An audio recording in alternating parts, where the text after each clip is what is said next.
श्रीविष्णुस्तोत्रम् ओंकाररूप जगतामाद्य ब्रह्मस्वरूपक अनंत जगदाधार गदाधर नमोस्तुते न क्षीणस्त्वं न शरसि नारायण नरोत्तम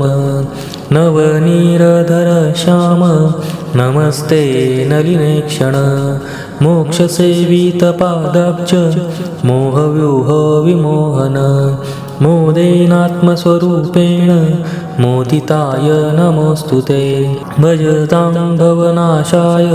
भव्योदधिशयाय च भवाय भवभक्ताय नमस्ते भवलक्षण गगनालक्षरूपाय गगनव्याप्तिकारिणे गरिष्ठाय गरीशाय गहनाय नमोस्तुते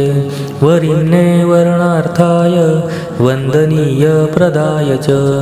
वरबीज प्रबीजाय वरहन्ते नमोस्तुते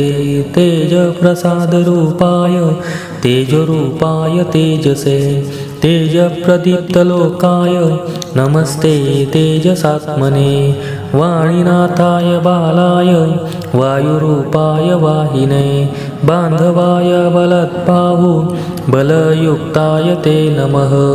सुखाय सुखगम्याय सुदक्षाय सुखात्मने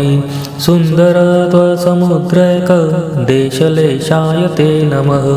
देशदेशकरूपाय देशाय देशकाय च देवत्रिकोटिदेहाय देवदेहाय ते नमः वामदेवस्वरूपाय